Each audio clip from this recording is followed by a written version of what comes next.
Hello everybody, this is Maniac4Bricks, and it's early in March and we're starting off with the Spring Cleaning Challenge. This is a way for me to cut down on spending and try to sort out the things that I have around the house related to Lego and other hobbies so that I can make it more organized, get to the things that I want, and weed out the things that I may not find unnecessary or just don't have as much interest in as much as I used to. So, this is basically a room tour of the before, the baseline for where we're going for the rest of the month. It's still getting a bit of progress up to this point because I started a bit early, and I also had someone come over recently, you'll see on video sometime later, that helped out a bit with it, so thank you, Dan, for that. But there will be more coming throughout the month, and the thing that I want to emphasize here is that YouTube videos are not going to be as frequent as they were before. Might still be a couple trickled in for now, but after a week or so, most of it is going to be every week or about that much of just the progress in the room. So if you want to see more videos and more posts, check out some of the links in the description below, especially on Patreon, where I'll be having more Patreon exclusive videos to air there in between of different things I'll be doing or working on to get you an idea of where the channel is going from here. So this is a walk around of the room. This is where the main studio area is. It looks a lot better when I actually have the camera propped up there than the whiteboards that I have set up right now. Eventually I will be using the entire table for that, and it'll be a lot easier to try to fit all the hidden side sets and get that 2019 wave review taken care of. Now that there's 2020 sets, I did get a couple of them a while ago, but I still haven't built any of them yet, so I'll just talk about one wave at a time, I suppose. This box was actually something I usually keep in the car for travel because it's all the mocks I have for conventions, aside from the stuff on top of it. So the reason why I have it in here now is I'm getting better high-res photos of all the mocks that I have here, at least the ones that are currently built, and I'll be posting them throughout social media over time. So that will be useful for anyone who wants to ask for commissions. I've had people ask about it once or twice, and it's better resources to see what kind of building that I have. It's just better quality for those photos. So that's also what the studio space is being used for right now. I did post one of them recently through most of the social media about my self-mock, the Scavenger. Moving on from here, we're going to be heading down to the Lego room, and this is a brief look there of some other shelves, other things that I've collected over the years, mostly video game related on this side, and posters are still working their way around the room.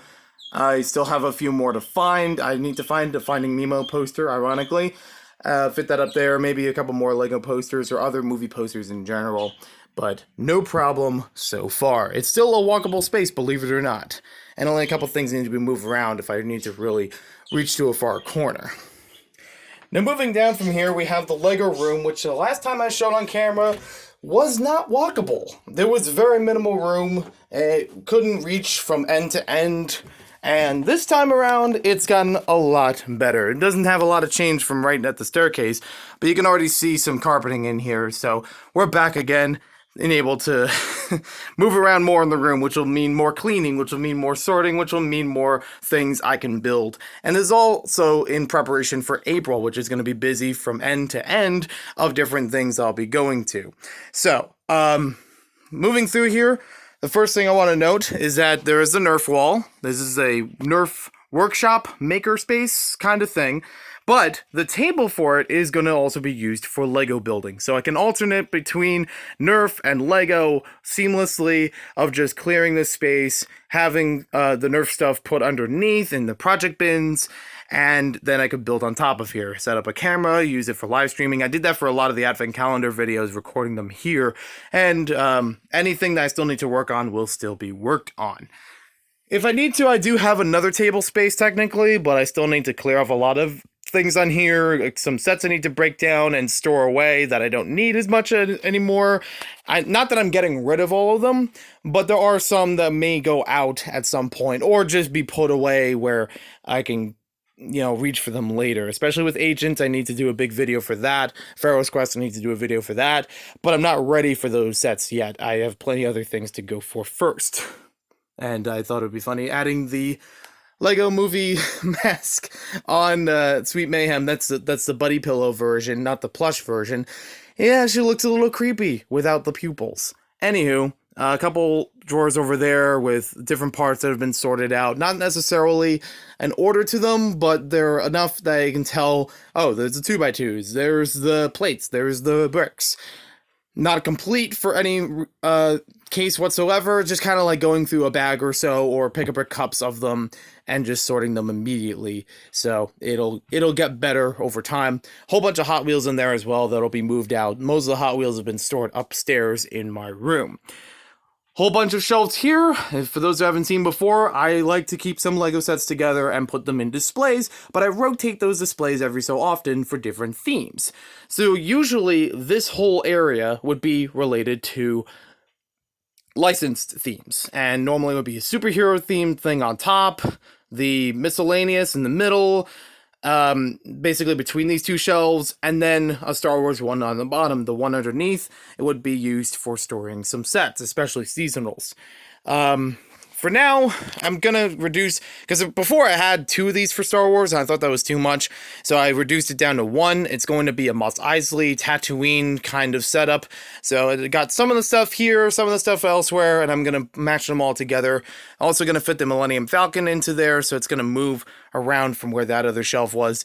This shelf is basically going to be Ninjago City and Ninjago City Docks. When I get that built, it'll also prop up here. If I'm lucky, I could try to fit Destiny's Bounty, but it might wedge out of the shelf itself. So I don't know how exactly that's all going to work, but it'd be great to have those up once I build them from my backlog. Moving down from there, not really an order right now. There's just Benny's Spaceship, one of my favorite Lego sets of all time. I just wanted to keep cozy so it doesn't get further damage. I only had 1 or 2 things, and I have to put a minifigure back in there. A couple other things on there I'm still working around. I may make that a historic shelf again, putting in some classic Lego things or reminiscent of classic Lego things, such as this wooden duck model. Not actually wooden, but reminiscent of it. Then we have the diver's tank. That'll be rearranged at some point later. I do want to take out some of those temples and portals and things like that and try to make a better thing out of it. Have some other diver themes. Maybe Aqua Raiders could fit in there sometime later. But yeah, moving around, there's still a whole bunch of boxes to go through, trying to sort things out and break down sets in order to compile them and make it easier to fit them in spots. Even all the drawers underneath the tables. The table itself is still going to get some work for the beach town, but it's still got a whole bunch of good ideas going. I have a whole bunch that I've been working on through Lego Digital Designer of different buildings that would go in here, rearranging some of the buildings that are here, but still trying to keep the same basic structure. It is a little bit of a tough compromise between roads, beach, ocean, and train track, but this works pretty well, and I'm going to keep it working for as long as I can. So, thank you for watching this video. Hope you guys enjoyed it. Check out my Patreon, which will be linked down below, so you can find out more of what's going on through the month of March when things go a little bit quieter on YouTube. And I also want to give a special thank you to Kevin Hinkle, who's been my longtime running Patreon supporter. I appreciate it. Thank you very much, and I'll talk to you guys later.